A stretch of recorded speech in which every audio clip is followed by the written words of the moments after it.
കേരളത്തിൽ ആരോഗ്യമേഖല വെന്റിലേറ്ററിലെന്ന് പരിഹസിച്ച് പ്രതിപക്ഷ നേതാവ് വി ഡി സതീശൻ. PR വർക്കല്ല യഥാർത്ഥ ആരോഗ്യ കേരളമെന്നും പ്രതിപക്ഷ നേതാവ് പറഞ്ഞു.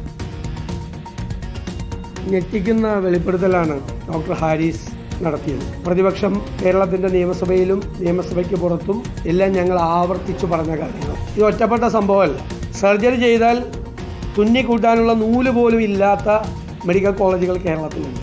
മന്ത്രി വളരെ നിരുത്തരവാദിത്തപരമായ മറുപടിയാണ് അവർ പറയുന്നത്. ഇവർ PR ഏജൻസികളെ വെച്ച് നടത്തുന്ന പ്രൊപ്പഗാൻഡയും നറേറ്റീവും അല്ല യഥാർത്ഥ ആരോഗ്യ കേരളം. അപ്പം ആരോഗ്യ വകുപ്പിലാണ് ചികിത്സ വേണ്ടത്.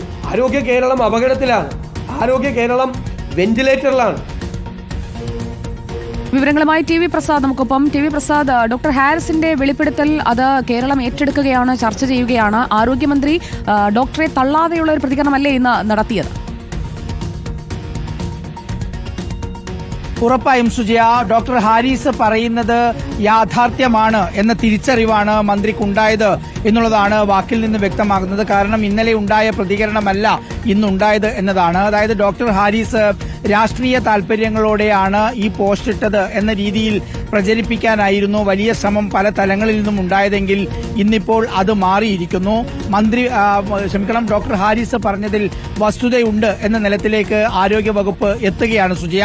ഇത് ഡോക്ടർ ഹാരിസ് സ്വന്തം ചിന്ത കൊണ്ട് മാത്രം ഇട്ട ഫേസ്ബുക്ക് പോസ്റ്റ് അല്ല എന്നുള്ളതാണ് KGM-CTA എന്ന സംഘടനയുടെ മറ്റ് ഡോക്ടർമാരുടെ പ്രതികരണത്തിൽ നിന്ന് വ്യക്തമാക്കുന്നത്. ഇന്നിപ്പോൾ റിപ്പോർട്ടറോടക്കം മറ്റ് ഡോക്ടർമാർ പ്രതികരിച്ചത് ഹാരിസിനെ ഒറ്റപ്പെടുത്താൻ കഴിയില്ല. ഹാരിസ് പറഞ്ഞത് ഹാരിസ് ഡോക്ടറുടേത് മാത്രം വിഷയമല്ല, മറ്റു പല ഡിപ്പാർട്ട്മെന്റുകളിലും ഇതുണ്ട് എന്നുള്ളതാണ്. ഡോക്ടർ ഹാരിസ് യൂറോ ഡിപ്പാർട്ട്മെന്റിലേത് മാത്രമാണ് പറഞ്ഞതെങ്കിൽ മറ്റ് ഡിപ്പാർട്ട്മെന്റുകളിലും കാർഡിയോളജിയിലും അതുപോലെ മറ്റ് പ്രധാനപ്പെട്ട പല ഓർത്തോ അടക്കമുള്ള ഡിപ്പാർട്ട്മെന്റുകളിലും ശസ്ത്രക്രിയ വൈകിപ്പിക്കുകയോ നടക്കാൻ പറ്റാത്ത സ്ഥിതിയോ ഉണ്ടായിട്ടുണ്ട് എന്നതാണ്.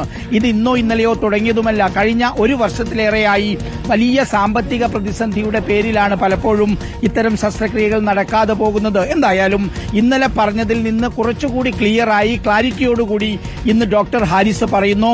അതിന്റെ പിന്നാലെ തന്നെ ആരോഗ്യമന്ത്രി ഡോക്ടറുടെ ഈ ഒരു ശ്രമത്തെ പോസിറ്റീവായി കാണുന്നു എന്നതാണ്. എന്തായാലും സുജിയ, ഇതൊരു പോസിറ്റീവായി വരട്ടെ.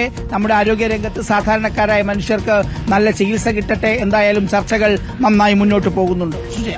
Okay, thank you. TV പ്രസാദാണ് വിവരങ്ങളുമായി നമുക്കൊപ്പം ചേർന്നത്. ഇതിന്റെ തുടർ പ്രക്രിയകൾ എങ്ങനെയായിരിക്കും നടക്കുക, നടപടിയിലേക്ക് നീങ്ങുമോ, അതൊക്കെ അറിയാൻ സ്റ്റേ ട്യൂൺഡ് റിപ്പോർട്ടർ